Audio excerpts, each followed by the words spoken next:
नमस्कार, मैं हूं पल्लवी त्रिवेदी और आप देख रहे हैं द यूपी खबर। और आज के स्पेशल शो में हम बात करेंगे एक ऐसी शख्सियत की जिनकी लोगों पर कृपा हो जाए तो उनकी किस्मत बदल जाती है। लोग उन्हें हनुमान जी का अवतार भी मानते हैं। माने भी क्यों ना, क्योंकि उन्होंने ऐसे चमत्कार दिखाए हैं कि देश में ही नहीं विदेशों तक लोग अपनी खाली झोली लेकर आते हैं और देखते ही देखते उन सभी की झोली भर जाती है। जी हाँ, हम बात कर रहे हैं हनुमान जी के अवतार के रूप में प्रसिद्ध बाबा नीम करौली की। बाबा के आशीर्वाद से मार्क जुकरबर्ग की परेशानियां सुलझी। बाबा के दर्शन के बाद स्टीव जॉब को मिली कामयाबी। 1973 में करौली धाम दर्शन के लिए आए थे स्टीव जॉब। बाबा से मिलकर अमेरिकी गणितज्ञ रॉबर्ट एल्पर्ट बने संत। रॉबर्ट एल्पर्ट ने अमेरिका में बनाया करौली बाबा का आश्रम।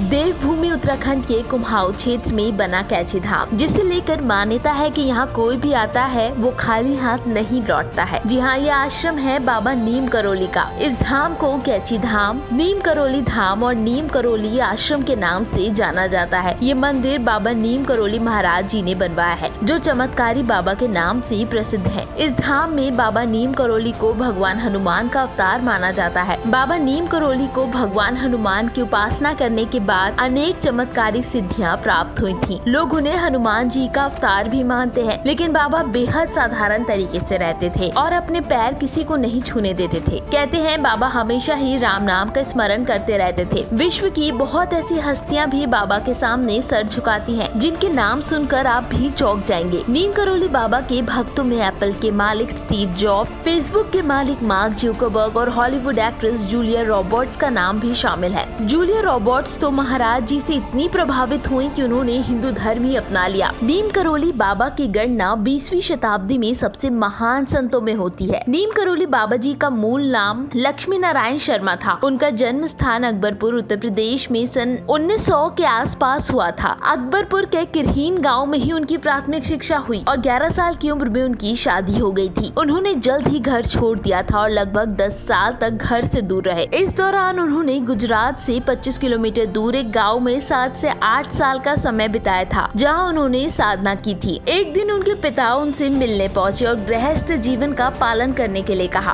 पिता के आदेश को मानते हुए नीम करौली बाबा घर लौट आए और दोबारा गृहस्थ जीवन शुरू कर दिया। नीम करौली बाबा जी गृहस्थ जीवन के साथ साथ धार्मिक और सामाजिक कार्य भी करते थे। ऐसा माना जाता है जब वो 17 साल के हुए तब तक वो सब कुछ जानते थे, जो आज के युग में समझ में भी नहीं आ सकता है। उनको इतनी छोटी सी आयु में सारा ज्ञान था। नीम करौली बाबा ने लगभग 108 हनुमान मंदिर बनवाए थे। बाबा नीम करौली जी को महाज्ञानी और अंतर्यामी होने के बावजूद भी घमंड नहीं था और वो साधारण जीवन ही जीते थे। उनके चमत्कारों की बात करें तो बाबा नीम करौली धाम पर कई चमत्कारी कथाएं विख्यात हैं। ऐसे ना जाने कितने किस्से हैं बाबा और बाबा के पावन धाम से जुड़े हुए हैं, जिन्हें सुनकर लोग यहाँ पर खींचे चले आते हैं। जिनमें से कुछ कथाएं हम आपको बता रहे हैं।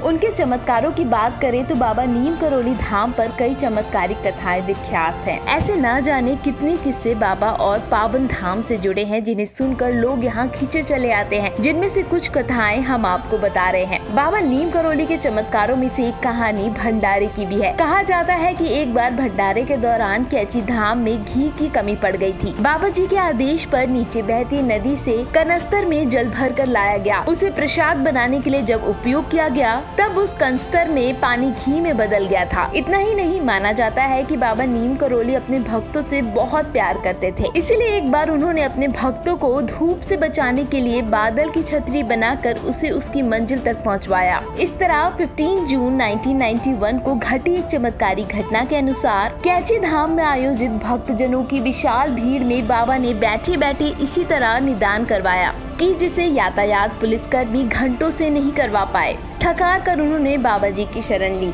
आखिरकार उनकी समस्याओं का निदान हुआ। ये घटना आज भी खास चर्चाओं में रहती है। इस तरह के अनेक चमत्कारी घटनाएं बाबा नीम करोली महाराज जी से जुड़ी हुई हैं। तो आज के स्पेशल शो में बस इतना ही। मिलते हैं किसी और कहानी के साथ अगले एपिसोड में। तब तक के लिए नमस्कार।